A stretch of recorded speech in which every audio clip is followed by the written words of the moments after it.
Hello, welcome to the next episode of the podcast. I hope you've been enjoying them so far. Been getting lots of great feedback from people listening in from all over the world, which is exciting. But today's episode, I spoke to the absolutely wonderful Lucy Cooper. She's a cheese fact TikToker. She was so much fun to talk to on this episode, and I can't wait for you to listen to it. But if you do mind, then please, on Spotify, follow the podcast so you'll be updated whenever we upload a new episode. And on Apple Music, make sure to give us a good rating. We really like it. We really like it when you do. But enough of that. Let's get straight on to this episode with Lucy Cooper. Lucy, fantastic to speak to you and join me on the podcast. Really excited to talk to you because you've got a lot of unique things about your life that you're getting up to. Oh yeah. We've got plenty to chat about across this episode, and it's going to be a mixture of stuff focused on uni and stuff focused on your life. But something that I like to do at the start of some of these episodes is give you an opportunity, 30 seconds. If you've got anything going on in your life, whether it's work or whether it's social media, whether it's anything you're doing, just shout it out and let people know where they can find you. Okay. What's going on? What's going on? So I study history and politics at the University of York, but most people know me as Cheese Girl. So I work at Waitrose on the cheese counter mainly, and I make TikToks about cheese and people watch them, and that is basically it. And you're pretty successful at it as well. Well, I don't want to brag, but no, well we'll get into a lot of that later on, and I've got some funny little bits to show you as well that I'm sure you'll enjoy. But we both obviously first met, it sounds like some sort of romantic getaway. We obviously first sort of met each other during the Constantine sticking, and that was a whole experience in itself. Absolutely. And I've planned, I'm going to gauge your opinion on how that week went and whether you felt like it could have gone any better, what you enjoyed the most, and we'll just share stories. And what was your overwhelming opinion of that week and how it went? I think it was, considering the circumstances, I thought it went okay. It was a lot less maintenance than I thought it was going to be. Yeah. There wasn't that much to do, and I suppose that comes with the fact that you can't go inside the buildings, and I thought that was a bit sad. But it was okay. It's one of those things. I don't think it was what I expected when I signed up, and I don't think it was the best week of my life. Yeah. But I'm glad that I was part of it. I don't think it was going to be the best week anyway, but no, that's true. The uni did try though, I'm not going to lie, with the Forest. Just for a bit of context for people who don't know, the Forest is USU's and the University of York's outdoor venue for students to be able to drink, eat and watch live music in a COVID-safe environment, so they don't have to go out in public into the centre of York and put themselves at risk of coming into contact with members of the public who might have COVID. From what I could tell with the college committees, there were quite a lot of they were trying their best to try and make it a decent week, but yeah. I feel like overall it just was very difficult to encourage people to want to go out and actually do anything. And I think you felt the same when you were trying to encourage flats, because were you a head stick or just a regular stick? I couldn't remember. I was a head stick. Yeah, a head stick, yeah. It felt like head sticks were even more pointless than sticks, but then... Oh, definitely. Do you agree? Yeah, because we didn't have a flat to speak to, so it was hard to do anything because you couldn't even go on. We didn't even have a group chat to speak to these people. No. So it was we were trying to help them settle in by waving through the window. I had to properly pressure the sticks that I was working with on my flat to add me to the group chat, because going through them to get them to ask the freshers to do stuff, it was that annoying middleman where you can't get stuff done. And it was just not that it got any more efficient when I actually was on the group chat. To the point where I was having to physically go to the kitchen doors, because I didn't go in obviously, but I had to physically go to the kitchen door and knock and open the door and ask them, are they going out?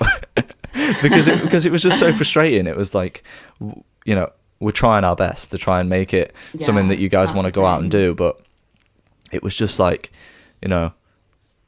difficult to motivate people to want to actually go out and do stuff. Yeah, I think that's the thing. They want to do their own nights out. They don't want to go to the campus bar with the college. It's not as fun. I mean, I distinctly remember in my first year that the first night where we went to the Glass House, and it was that was Yeah. that was what we regarded as like one of the worst nights of the whole week, because we just wanted to go out like straight away. Was it the Exactly. same for you? Yeah, Glass House. Like, it was this great idea in theory, and we were all excited because it was so close to where we're living. But then in reality, it's like, as soon as you get to uni, all you want to do is go to town, like go to the bars, obviously go to the clubs in an ideal world. Yeah. And going for, like, even if it's a cheap pint, it's not quite the same. It's not. But I love Glasshouse, don't get me wrong. There's a lot of great stuff that happens there. But like, circling back to the sticking, I mean, why did you choose to be a stick if technically, as you've already mentioned, you knew that it was going to be quite downscaled? And I mean, just to set it off, if you need any time to think about that, for me personally, I'm going into third year, or I'm in third year now. And this was experience that I'd seen all my mates do last year. And obviously last year was much, much better. But I just viewed it as like an experience that I couldn't go out of my uni. I couldn't finish uni without at least trying it.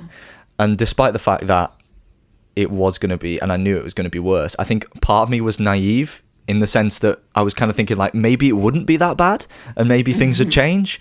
But like, also just to let you into like a tiny little secret, I was kind of slightly on a personal level glad that it wasn't like a regular freshers, because I genuinely don't think I would have survived like having to stay out. I mean, some of the head sticks, they have to stay out till like 3-4 a.m. and I know, that is the thing. I remember my friend being like, I'm not sure I can hack it. no, I genuinely don't think I would have enjoyed doing that. But why did you choose to be a stick then, if you technically knew that it wasn't going to be as good as previous years? Yeah, I think I still had hope that we were at least going to be able to go in the flats and things like that. So I thought it was going to be okay. And I think I again had seen it last year, and I wanted to be part of the freshers like experience. I kind of wanted to live it again. And I thought being a stick was a good way to kind of do that in a controlled manner and still be able to go out and like meet people, but it's not, you're not a fresher. There's nothing like trying to relive. Yeah, there's nothing like trying to relive that freshers experience. Relive your youth, exactly. Never let it go. Definitely, but yeah, I just kind of wanted to be part of it. I think it's kind of cool that we have this opportunity to actively meet the freshers and be part of their experience and teach them about York that other unis kind of don't get. And I just kind of wanted to show people like Stones and all these cool places. I wanted to be able to like tell them about it. Just show them like the rite of passage that is York. It's like, exactly. I remember, the main part. Yeah, I remember in my first year, our sticks took us to Spoons, and one of the hardest moments for me as a head stick this year was taking these freshers to Spoons, and they didn't want to go in, and I was like, that hurt me on an emotional, deep level. I was like, yeah, I think I just have to leave them at that point. Yeah, just if like, they don't want to go just in, like, goodbye, guys. This is too much. This is not going to work out. I'm sorry. No. Oh my god. I was genuinely shocked. Awful. But the one thing that did, I think the one thing that did make it a good experience was that there were so many like funny, quirky moments across the week as a whole. And I mean, I'm interested to hear of what your sort of like top few moments were. But a few of mine were that. Do you remember during the our first moving day that we did, and there were those big trolleys, and I managed to grab one of those only big trolleys that existed, and I was like, oh my god, it was like that trolley was like my personality that day, but it had a flat tire, and there was this moment when a family. I was walking back after just dropping some kit off, and the family like grabbed me, and they needed help at the top car park. So we have, obviously in Constantine, you have the car park that's sort of slightly up a hill, and the college itself is slightly lower down. And I was like, backing myself, I was like, yes, of course, I'm gonna bring this slightly broken trolley to help you. And they piled it so high and put, obviously, as they do, all of the loose items at the top. And basically, I was rolling it down the hill, and it was very heavy, so I was like pushing against it whilst it was rolling down, and it was threatening to just completely tip over at every moment. And there was this one point where I was going around a corner and it nearly did, and a bunch of stuff off the top fell off. And there was this moment where I was like, oh my God, if I break all this person's stuff, I'm going to be in so much trouble. Oh my God. And then you can't... Is there insurance for that kind of thing? Yeah, you'd hope so. But the thing that makes it the hardest part is the fact that you can't actually help. Like, I know. you can't like touch any of it. Touch it. And that was a big like part of it that was quite shocking, to not have to not be able to help. I know, that's what I hated, when it would literally fall off and it'd be like by my feet, and you just stand there looking at it. You just have to be like, sorry guys. You'd have to be like, yeah, I can't actually pick this up. You've got to you've got to take it from me. You have to do that. Yeah, sorry, thank you. It's like, I wish life could be like that normally. You just drop something and just stand there just being like, yeah, I can't pick that up. You've got to pick that up for me. If I knew. Is there anything that you remember from that week in particular that you were like, yeah, I'm gonna remember that in the old noggin? I think my favourite night was when so there was a big event at the Forest, right? And Yeah. we weren't allowed in, and there weren't enough tickets, and it was sold out basically. So it was just like all the headsticks standing around in a circle. But we all just went to Nisa, got some tinnies, and just sat at the, by the lake. It was quite picturesque, It was. Quite nice, and I feel like I made some friends that night, and that was a good night. Yeah, basked in the glow of that massive LED screen. Massive LED screen. It's perfect. It sets the mood. It was very much so. Do you remember the paramedic that came around during that night, and the whole debacle around that? That was a wild interaction. The fact that I made a joke. I think it was me. I do think it was me. I made a joke about trying to liven the night up and taking some nos from his van, because I knew that they'd probably have like some sort of, something to make the night a bit more spicy. And then it was him who took that 10 times further and just said, we've got way more fun in that van. And then kind of like, I think he mentioned something to do with like morphine or something. And I think he did, yeah, it was morphine. And then we all kind of just like laughed it off. And had a bit of a joke about it, which I think sort of propelled him into the realm of like a mythic legend that night, sort of. Absolutely. Because everyone, as soon as he left as well, everyone just kept talking about it for ages. And then one of the members of staff at Yusu came over, who we know quite well, and we kind of like mentioned it to him. And I think you were involved in that as well a little bit, weren't you? You were kind of like... hey, this has happened. Yeah, me and him, we're tight. We're tight. But he chatting away, telling him all about it. Yeah, but he took it a hell of a lot more seriously than I think we anticipated, and ended up phoning the campus security. And then you just see this security guard just appear, and then the paramedics just stood there for about 10-15 minutes chatting with the security guard. And it's just like, what has happened here? It's clearly not true. Yeah. I know, that was interesting. I just remember seeing him like pacing in the corner on the phone to this paramedic, and I was like, oh my God, this is serious. What have we started? It was the most entertainment that night had, I think. It was fun. It was pretty crazy. Yeah. It was just, I think we had to do what we could, because we basically just got told, yeah, you can't come into the venue. You've got to just like stand outside. Yeah. And so what do you expect when a bunch of like 20-somethings stand outside with a paramedic who's also bored? Let's grab some drugs from his ambulance. Exactly. Have you been to the Forest subsequently? I have, yeah. It's a lot more fun when you actually get to go inside, isn't it? Yeah, no, definitely. I like absolutely being inside, yeah. Probably more than I like. My favourite part of that night is at the end of it, as everyone was coming out, we thought we'd be responsible. I think at this point you'd gone, but we thought that we'd go and just like guide people out. Really? But we got there a bit early, yeah. So there was a couple of us girls, and I just remember I've got this photo of one of the girls like holding the bars. Oh my God, I was still there. Like, please let us in. Were you? Yeah. Yeah, I was still there. I remember we were stood like along the river still, but still outside of the venue, and we were just like looking in through the bars while that drag act was on. Let us in. It was the most depressing thing ever. Oh dear, Good times.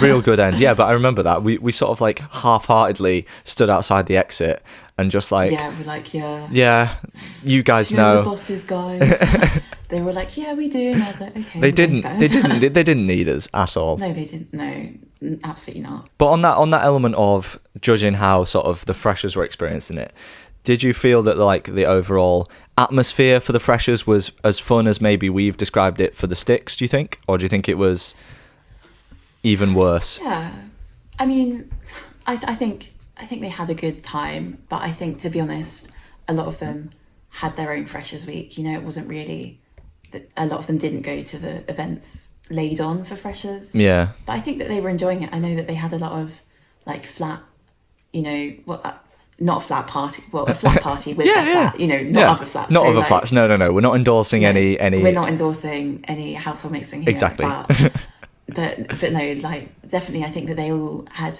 good nights themselves and kind of made it their own thing, and they went on their own little pub crawls or whatever. Yeah. And I think that generally they had a good time because they always seem to be hungover, which I mean, is normally a sign that they had a wild night. that is a telltale of a wild night. And tags you as well, turning up to record this slightly hungover. Slightly hungover. I feel like that's a perfect What were you doing last night? reflection of me. Just I having a drink. Having a drink, you know how it is. Having a laugh. lockdown life. Yeah, we're all Exactly. trying to survive in any way we can. Like And if that involves wine, then it involves wine. it you know? does. And then coming on to do a podcast at 11 o'clock on a And then Sunday. come on to a podcast. Exactly. The best way to spend a Sunday. Yeah, I feel like my life has been made. it's you know? it's certainly unique. I mean, Definitely. I know. I'm kind of living this life. Yeah. Like I'm pretending that I'm an absolute influencer right now. I've dreamt, honestly, when I was like 10, I used to dream of being on like the One Show. oh, didn't And we I'd all? say that this is basically that. Maybe even higher. Maybe I have peaked. I mean, you've got the great background and the lights, and it's all going to look I know. I feel amazing. like I'm out of 2014 YouTube. It's going well. Yeah, it's very like study Yeah. tuber-esque. Yeah, that's what I was channeling. Yeah. That for you, especially.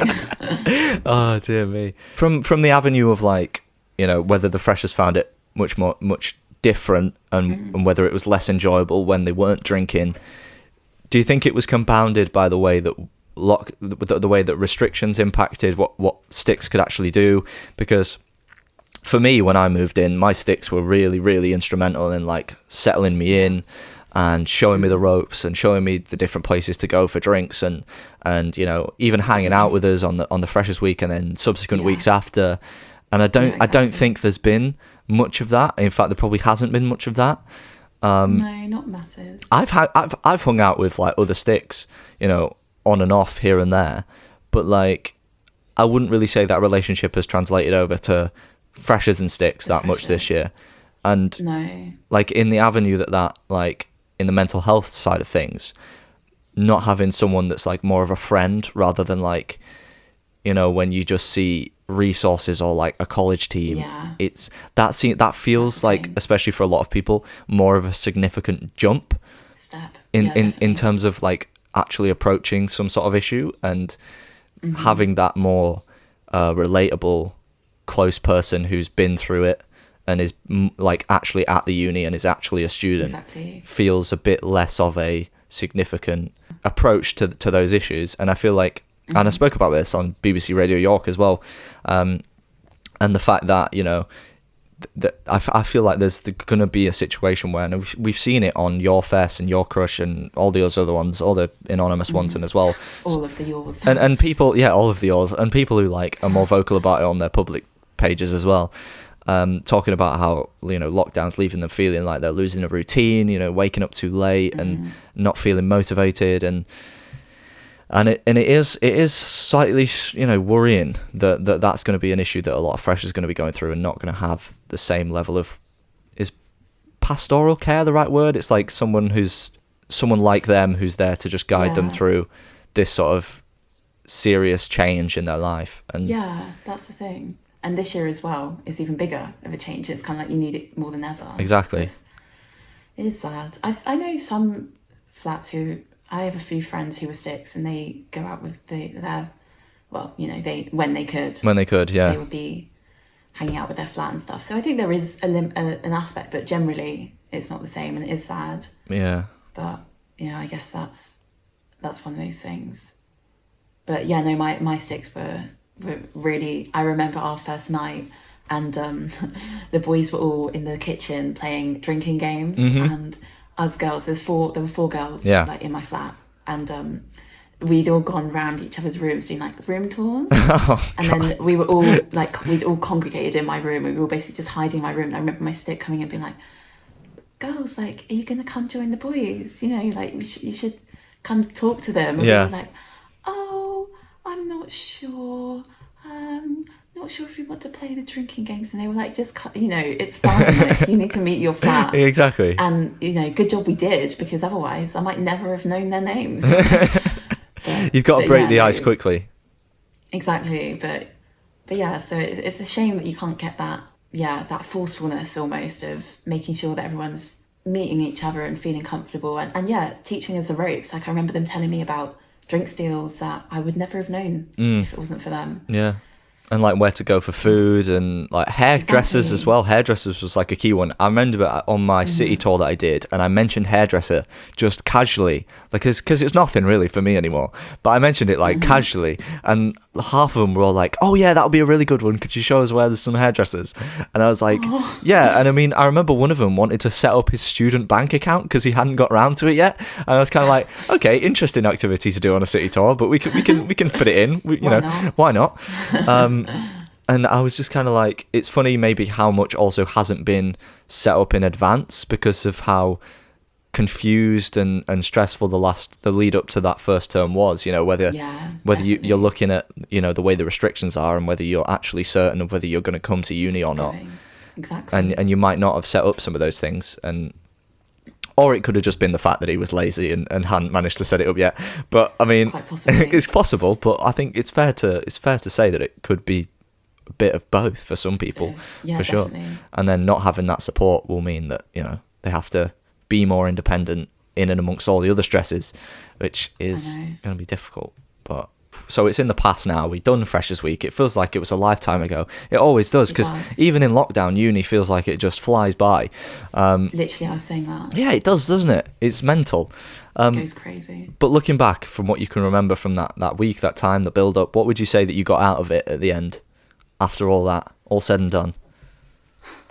I feel like I got closer with the college, as in, I think in first year I lived there, but I didn't really do anything with it. I feel like I came away feeling a bit more involved and feeling like I did make an impact in a tiny little way, like even if it's just like little conversations with parents, or helping someone fix their door key or something, and it just kind of feels like I've like got my little impact on the college now, which I quite like. Yeah, feeling like you're contributing to the university experience for other people. Yeah, exactly. That's what I love. It's a big part. It's what I've done my whole time through at uni, trying to do festivals and music and performing, and it's a big part of the university experience. And I think it's so key if you can do that for someone else, and it's something it's something that you should be proud of as well. From my perspective, 100% it was the people that we met. Like I think I would have missed out massively on this term, especially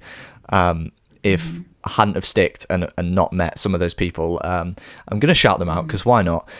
There's this girl called Lorna Sharp who was fantastic, helps move in freshers with me, and we just became real good friends over the last few weeks and months. And she's a legend, and I love her. And she nominated me for the Human of York, which was mental. I saw that.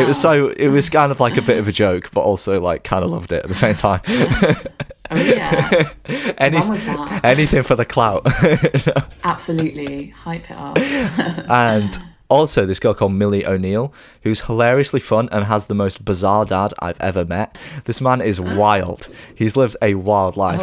Definitely, no matter what, I think it's something that someone should try at least once in their university sort of journey, because I don't think, even though it was not as good as maybe we hoped, I don't think it was something I'd regret doing. I think it was definitely not. Yeah, definitely a lot of fun. What I wanted to move on to talk about now is something that you mentioned right at the beginning, and it's like quite a defining part of your life. It's a lot of people recognise you for it, but I thought I'd provide a little bit of context for people who maybe don't know, which I'd find it hard to believe if you didn't know.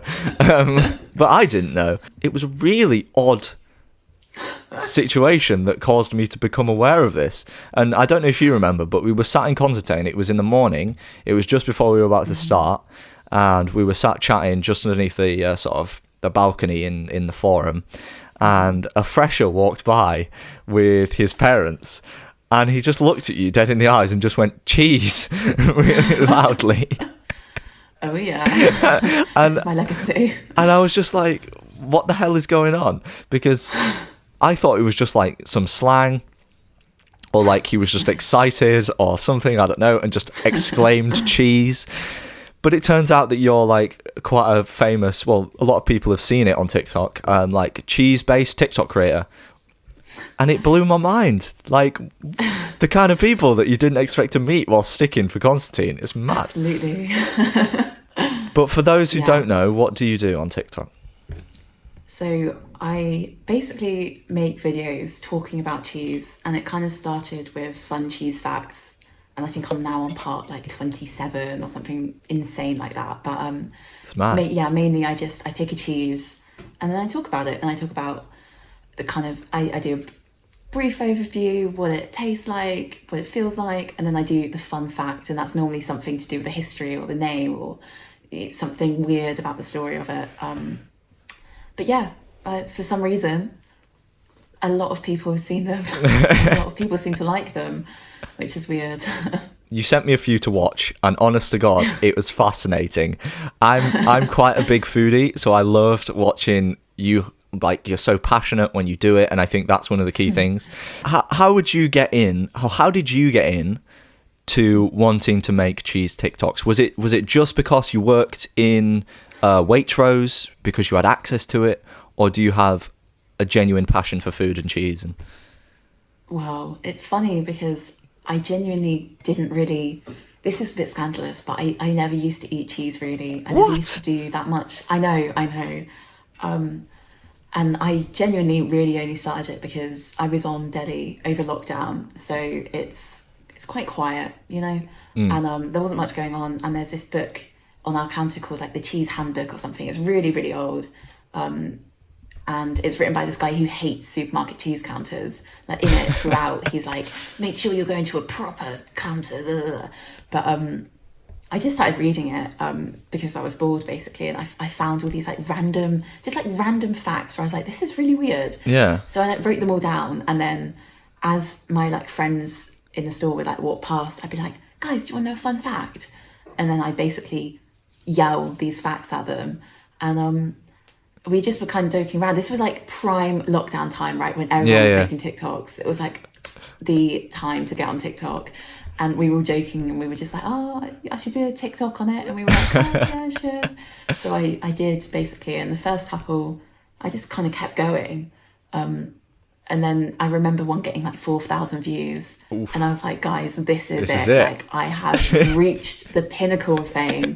I've done it. And then I remember one, like the next day, just going up and up and up. And I was like, okay, well, I've started this now. I love the fact that you found a book that had sort of, it's probably a book that, you know, most people wouldn't pick up and read. It's a book that most people would just, you know, overlook, but it holds in it some golden like tidbits that just work perfectly for like, and who would have guessed, like, that guy, I don't know when that book was written, but who would have guessed that guy would have been writing a book that was perfect to then transition into TikTok? It just, I know, right? It's just, you would never get it anywhere else. But you may not believe this, and I told you this already, but last year I actually made my first TikTok. Hello again, just a little quick update. If you want to watch us react to this live and not just listen to it, because I don't imagine you get the same effect, you can go over to our YouTube channel, University and Everything in Between, and watch us live and watching it in video.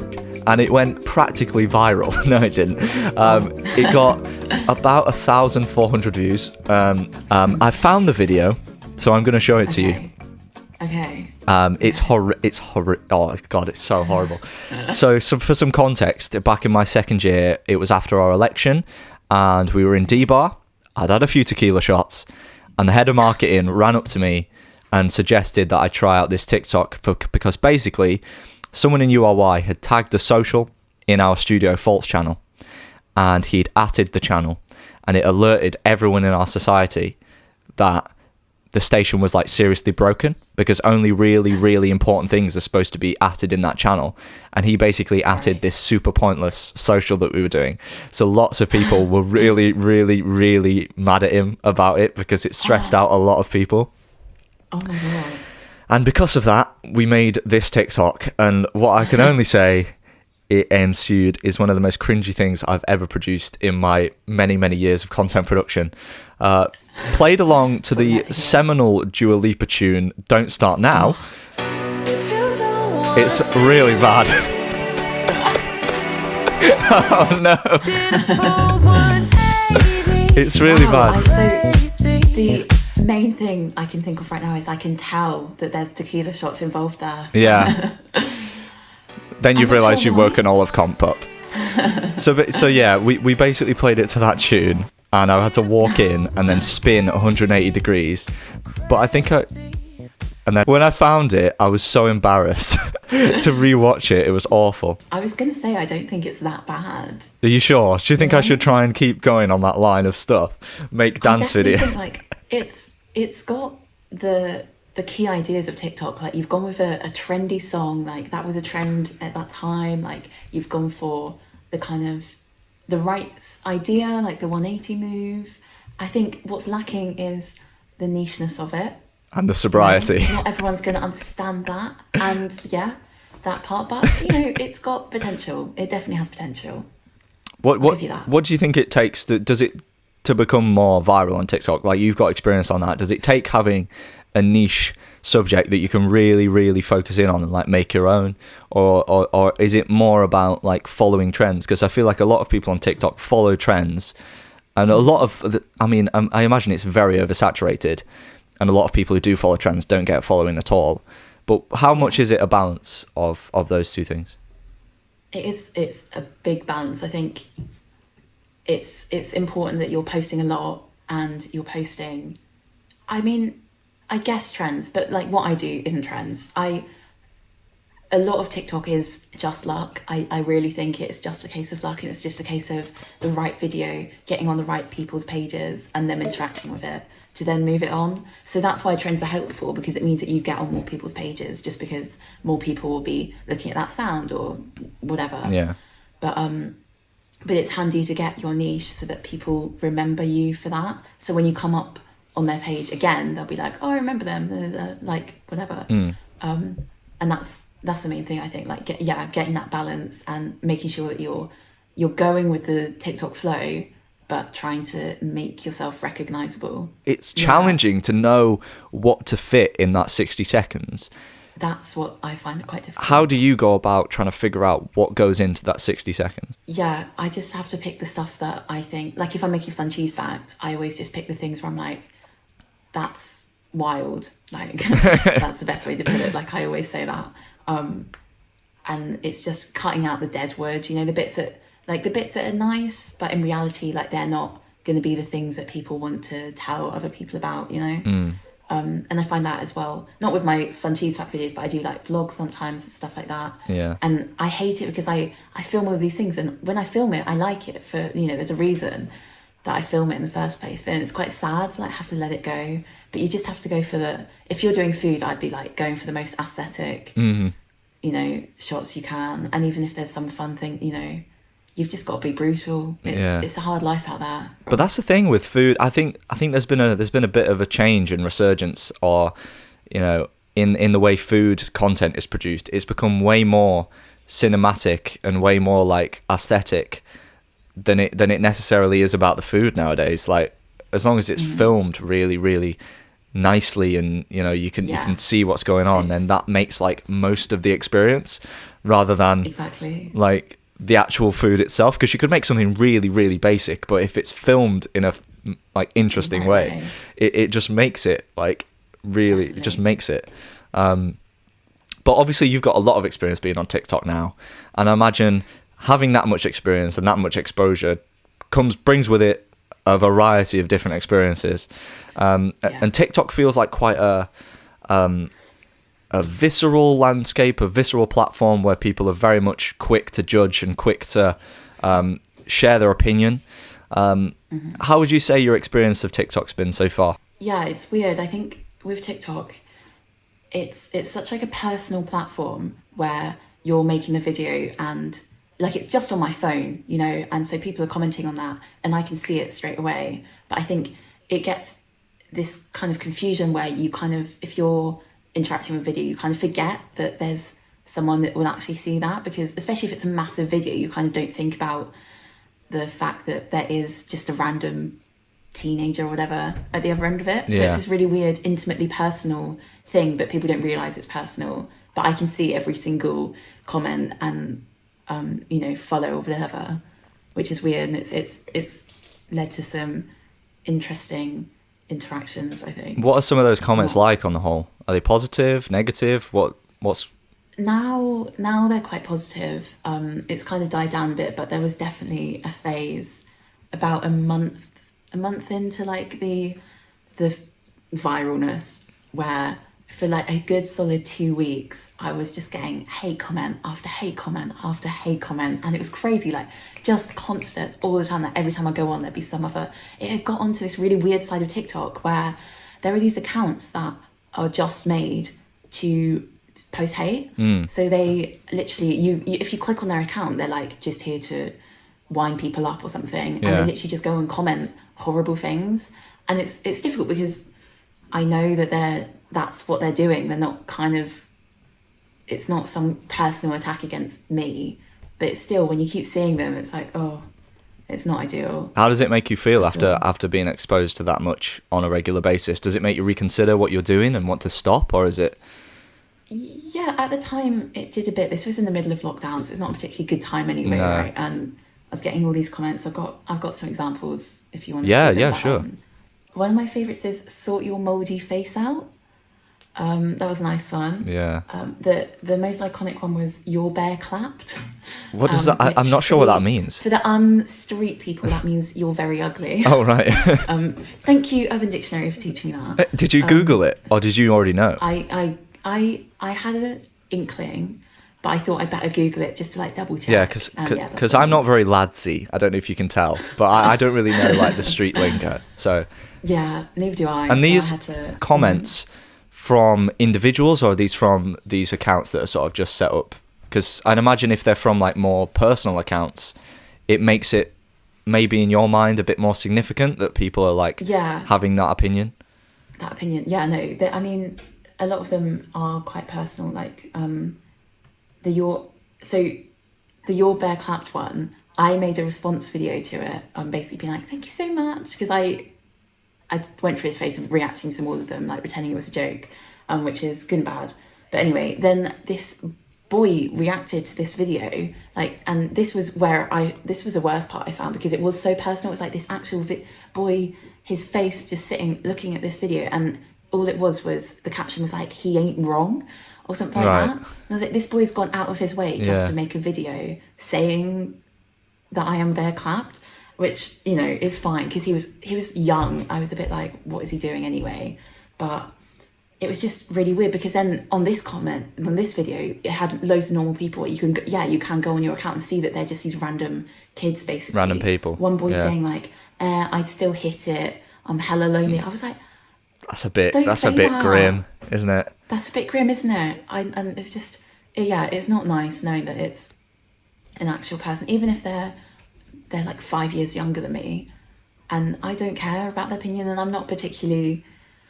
I found it all kind of funny, but I think it was when it was constant, and you know, some of them were from these hate accounts, but some of them were just from random people saying that like my breath stinks, or you know, I look weird, or I have a weird way of talking or something. It's like, it's not that deep, but it is when it's constant.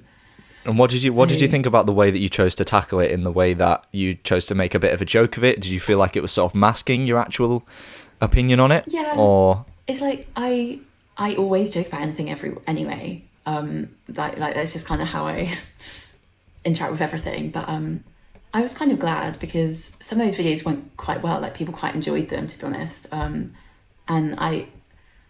I did do some serious videos as well. Like there were a few things where I was like, also, can we just stop with this now? Because it's like it's not really helpful for me at this particular point in my life to be getting these comments. Yeah. But generally I'm kind of glad that I just shook it off in that way.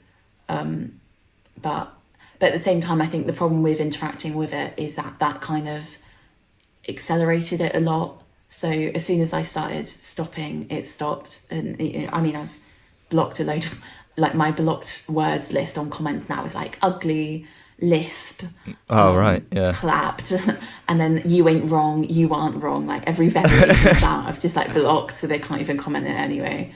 So it's got a bit better now, but yeah, I'm glad I interacted with it and told them. Like when that boy posted that video, I responded being like, I think you should actually think about what you're posting. Like I know that you probably you're not deeping this, but just think about if you're doing this. And he'd done it for loads of other people as well. Yeah. I was like, just think about the impact that might be having, these normal people. Yeah. Yeah, it's pretty shocking, I can imagine. And especially if you're exposed to it regularly. And I mean, if you have any advice at all for someone who, even, with not someone who's viral on TikTok, any advice at all for people who care a lot about what other people think about them online, and it's an issue that people, everyone faces at the minute. Everyone treats their Instagram like they're a TikTok star or an influencer, whether they've got 100 followers or 100,000. There's that culture at the minute where everyone treats it like you're an influencer. Do you have any advice or tips that you've used to deal with those sort of stressful feelings? I mean, first of all, I would say tell people about. I was, telling my friends what they said and stuff, and it's kind of nice to share it and not feel like it's just you versus the world. And all my friends were like hyping me up and a lot of them actually replied to the comments as well. And, that must be helpful. Yeah, they were not messing about.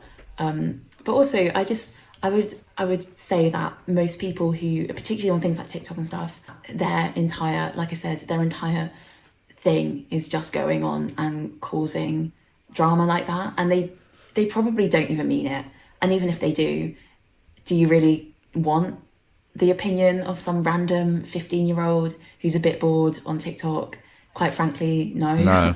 And just remember that it is some random kid or whoever it is. It's not the person that you should be worrying about their opinion. Like, you are the person that your opinion is what matters to you the most. Make sure that if you like that video and you speak how you speak, then you speak how you speak. It's not that deep, and just I think it's about framing that. And when I did look at these accounts and realise that it wasn't just me, and it was just their thing, that did make it a bit better. And I was like, actually, there isn't a world of people trying to diss me. It's just I've fallen onto the wrong side of the internet. Which can happen for a lot of people, and I mean, we've seen it all in the past about people who become internet celebrities overnight, and how it sort of ruins their lives, sort of thing. Because especially on TikTok, no one on there goes on to become famous tomorrow. It just kind of happens. You wake up with 1,000 comments, and it's like, you can't prepare for that.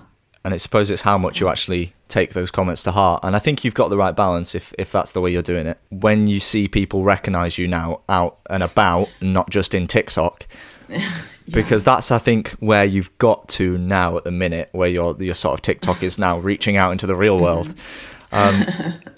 What would you say some of the weirdest reactions have been from people who see you out and about, whether it's in not Morrison, sorry, whether it's in Waitrose? I nearly said it. Nearly. But what would you say, whether it's in Waitrose or out in the street or at uni? What have been some of the weird ones? Weird ones. To be honest, I find everyone quite weird. What happens sometimes is I'll be walking past someone and I can see that they're looking at me, and I'll maybe glance back as I walk past, and I can see that they're still looking at me. And then maybe an hour later, I'll get a message on Instagram being like, "Hi, I didn't realise you go to York." And I find that kind of weird, the fact that I'm literally just living my life, and like people recognize me walking past. It kind of makes me like nervous. I kind of be careful what I'm doing all the time to make sure that I'm like on brand. But I think the weirdest times are definitely, I went on like a night out once, or as big a night out you can do when none of the clubs are open. Like I went to the bar basically, and I got recognized twice in one night, and that was like a check you time. out. I know, it was pretty crazy, and obviously when you're on a night out and these people were drunk and stuff, and it was kind of crazy. I was like, oh my god, thank you so much, like thank you for watching. You feel like a local celebrity almost. I literally did. I was like, this is it. All my friends were like, oh my god, like you are kind of big. Yeah, I know. It's weird. It's crazy. It's like, it's just, for me, it freaks me out to think of who's seen my face. That's what I always say. I find it weird they've seen my face. Like I've had so many people from uni and home like message me being like, my flatmate you came up on their For You page, or like my friend from home has a picture of me on their Instagram, and then when they joined uni this year, they were in their like flats group chat, and they this girl like messaged him being like, oh my god, do you know the cheese girl? And he was like, yeah, she's my friend. And it's just so weird that like people have seen that face. It is a strange concept, isn't it? I thought we'd play a fun little game. I wanted to get your reaction and sort of have my reaction to some of the most viral cheese videos on TikTok right now. I know you did a little search, and I told you to stop because we want to keep it fresh. I didn't watch them, don't worry. No. It's fine. I mean, I've tried to find as varied ones as I can. There's a few from the same creator, and then some of them are a bit more random. Okay. So let's have a look. I might just keep the volume off. So it's basically, whenever you grate in cheese, do you get that feeling where you just have to eat the cheese as you grate it? Oh, absolutely. Oh. But I'm not sure about the biting the cheese straight off. Well, this is an interesting story, but on a night out, in Freshers last year, or just after Freshers, I went to this Prees at this flat, and they had a drunk Jenga basically, and I lost a drunk Jenga, and the forfeit was to down your drink, but I just bought a bottle of wine with me, so I had to down this bottle of wine. No way. It ended up not being a particularly amazing time, and I remember my housemate was I came back to the flat, my housemate was making a sandwich, and I just ate like that girl just did there, literally I bit out of this pack of cheese. And why and not? I just gave it back to him, and they were all like, Lucy, what are you doing? Are you okay, darling? I literally, that was when my cheese life started, really. I guess you could trace it back to then. This is what I love about these games. You find out all sorts of stuff about the origins of a TikTok feed that someone's made. Oh, okay, Baby Bell. I love a bit of chili Doritos. Oh my gosh, I'm not gonna lie, this is looking good. Although that looks quite intense. It does. There's a lot of steps. Not sure there is a lot of steps. Just for a Baby Bell, I'm a bit like, And then they're frying it, maybe? No? Ooh. Oh, is it air fried? Ooh, it's air fried. Ooh. And then there you go, money shot. I'm not gonna lie, that looks so good. That... This is just for the TikTok, isn't it? This is what TikTokers do. They just take all the food that they've made and just mush it together. I know. How is she going to eat that now? Oh my gosh. How were you with Baby Bells when you were younger? Because I had a bit of a love-hate relationship with a Baby Bell. Really? Yeah. They're just finicky to open because I was a bit idiotic and I could never open them normally. Yeah, get under your nails sometimes, like that red bit. Yeah, and it was always like, and the cheese just never tasted that good. I don't know if it was just me, but it always tasted a bit rubbery. But yeah, that's kind of the charm of Baby Bells. Yeah. I used to have them quite a lot, like in my packed lunch. And I used to quite like them. I haven't had one in ages, but maybe I should get some like for my lunch now. You just get one now. Why not? Baby Bell was very much like Edam, right? And Edam, the fun fact about Edam is that maybe Captain Scott or something, the guy who went to the North or the South Pole, I can't quite remember which one it was, but they went on the mission. They took Edam with them because why not? And I'm pretty sure it was left in the North or the South Pole, and it's been it's still edible basically. You can still eat it. Yeah. Basically, Edam lasts forever. Oh wow. It's just so they took it as a snack. Wow. They took it as a snap. I might do some more research on that so we can get hashtag fact checked. Yeah, you have to. To be fair, it's been a long time since that was Baby Bell fact. But Oh, something to do with that. It's something about Edam. we'll bring it and back. lasts forever. I love it. And that is a lot of cheese. Ooh, that is a lot of cheese. So when do you think there's too much? Because I think that's quite a lot. That is a lot. What even is that meal? I'm kind of confused. Do you know what kind of cheese that is? It looks like raclette. Yeah, it looks like raclette, which is like this melting cheese basically that you can get little heaters and then and then it you do scrapes that off. and it melts the cheese. Yeah, you can get it from Switzerland, I believe, and France. And France. Fun fact. Well, I mean, you can get it on the Waitrose deli. plugs Waitrose. Oh yeah. Absolutely. Send the paycheck. So now these are from the same creator, and he's basically taking, like, I'm sure you've seen bits of it, but he basically takes like just pure cheese by itself and then adds things to it and makes it like in the similar vein as like the Baby Bell one. So this one is with a sausage. What? Why is there an iPad there? I don't know. Genuinely don't know. And then it just goes like boom. He is scary. So we'll go with that again. Yeah. So it just layers. I'm so confused as to what's going on right now. Like, what is he?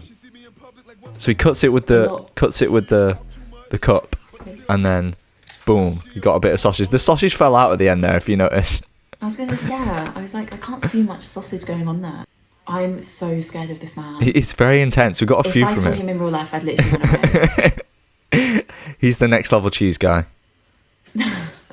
Yeah, honestly, I'm happy for him to be cheese guy. I will step down. He's from cornered the market. The cheese world. So that one, He really has. Look, that one's got 13 million. 43 The next one has Oh 24 my million. God. This one's quite intense. So it skewers the cheese What's block. crazy is I've never seen these, Well, now you have. and they've got that many views. You know, Why he's doing them all on an iPad, I have no idea. I was literally about to say, why is he doing that? That looks good, to be fair. I respect what he's just done there. It's a lot of cheese, Even though. though that is a big block of cheese. Yeah. Like that's like heart attack inducing. That can't be healthy. Amount of cheese. Oh my gosh. Right, and then the last one. What's up, Lynn? I hit it raw. She see me in public like There's what's a lot up, of like. Lynn? Ooh. She talk too much, but I still hear. How does he get the cheese so runny, or is it just the kind of cheese he uses? I think it's a mix of the cheese being a good melting one and also just whacking that heat up, I think. Yeah, because that is a very That is stringy really cheese. funny, that one. Yeah. That's really stringy. I mean, it got 43 million views. That's what I'm shocked at. And also, like I said, how have I not seen that when This is your market. I know. I'm literally not on the cheese world at all. Like, there's this one guy from Scandinavia or somewhere like that, and he's like a cheese guy, and he don't even know what he does. He's just like a proper buff lumberjack basically, and I'm pretty sure he just cuts cheese in half basically. Oh wow! Like massive blocks of cheese, he just cuts it in half. With those And he big, gets with those big, massive rocket knives. Yeah. And yeah, he just gets loads and loads of views, and I was tagging him loads at one point. Everyone being like, "Oh, Lucy, this is cheese guy," and I'm like, "Thanks, guys." So it's cheese guy and cheese yeah. girl. God, I feel like I need some cheese now after all that. I know. I've got some cheese in the fridge. I'm not gonna lie. I'm thinking about You're it. thinking about it. You're gonna snack it after this. Oh, I think dear. I might. Well, I enjoyed looking at those videos. It's funny what people choose to do with cheese, and it's I know. And that's what I love about TikTok. Yeah. It's so random. It's so random. I could talk about TikTok all day. obviously you do those videos with Waitrose, and how much are they getting involved in terms of those videos and giving you the opportunity to use the deli counter? And because I imagine it's sort of advantageous to them now more than anything if it make it aware that it's part of Waitrose that you're doing it with. Yeah, like it's definitely part of my brand now, you know, like the kind of Waitrose cheese, whatever. But Waitrose have been really good with it, to be honest. It started off basically, I was just in my branch and all my managers were so good. Like, we were all talking about it all the time. I'd tell them about all my hate comments, and we'd all be talking and finding more facts. But we were always a bit scared of what head office would like think if they saw it. Because obviously, you know, I'm in uniform, but head office seemed to like it, and I was contacted, and I'm part of now like the Waitrose #WeArePartners campaign. Oh, cool. Which is like a Waitrose social media account that I have basically, at Lucy Cooper Food. But yeah, no. So I've got quite involved in that sense, and now because I work in obviously 2 stores, I work at uni as well. My uni branch have been really good with it as well, and they've been helping me try and get on counters as much as possible and like try different cheeses. So that's a lot of the cheese that I have has been given so that I can try it and help upsell it and stuff like that. So generally they do, because I do get a lot of comments of people being like, oh, you know, this inspired me to go to Waitrose and to buy this cheese. Like I think it just kind of makes people aware of what we're selling. Yeah. And it kind of gives, you know, it's quite nice, I suppose, to have this image of like a food, like passion for food. That's one of our things, like at Waitrose. So I think it's kind of, it fits in with that, you know. But it means I have to be a bit careful about what I post, because I know the head office are watching. Not a particularly controversial person, but I just have to be careful about like cringy TikTok trends that I want to be part of. But I'm like, are the adults at Waitrose head office gonna understand this? Probably not. No. So I should probably not post it, just for the embarrassment on my part. Yeah. The thing is it? How long do you think it'll last, in a way? How long because you always think about in terms of longevity with these sorts of projects, whether you can keep it going. Are we going to keep seeing more content on that TikTok? I'm still trying to plug it. I'm excited for Christmas. Obviously Christmas is prime cheese time. Like I'm so excited to do like cheese board ideas and stuff like that. In the long run, like I'm going to run out of cheeses to do fun cheese facts on. People keep asking me that. They're like, when are you going to run out? And I'm like, probably quite soon. Yeah. Like, there's only so many cheeses that have fun facts about them. But yeah, I mean, I'm probably not going to be a TikToker for my career. Do you know what I mean? But it's a fun project. I'm going to keep going for the moment. You know, it's like a fun side thing. It's open, like, you know, with the We Are Partners thing and stuff like that. It's opened other slightly different doors. And it's, you know, good experience to have, I suppose. So I'm going to keep running with it until I get bored. But for the moment, especially during lockdown and during this kind of weird thing, like it's been quite an important thing for me, I think. And it's been quite nice to have something that I can focus so much on. And it's nice to have this part of my personality that I feel like I can share with everyone. And it definitely helped me during lockdown when it's a bit of a, you know, not a fun time. Yeah, exactly. I think it's important to have stuff like that, and it's the same with this podcast for me. Just like having the opportunity to talk to people and find out exciting new things. And I mean, I've loved hearing about some of the cheese facts and stuff. I think it's fascinating. And I mean, I'm always interested in seeing what we can do with people, and, you know, whether it's making content with them and collaborating and doing that sort of thing and seeing what fun we can have, because it's just like, why not? You know, there's nothing else to do at the minute. And exactly. Do you have any advice for me on my journey? I would say work on it, but don't over work on it. As in, I find that things on TikTok tend to go well when you can tell that it's just someone genuinely like doing something fun, you know, like a lot of it is clever. It's like clever editing. So you don't want it to look over edited, even if you have edited it loads. Do you know what I mean? Right. Yeah. So I would say try and keep that like amateur vibe, even if it's not amateur. Do you know what I mean? Okay. I think I get what you mean.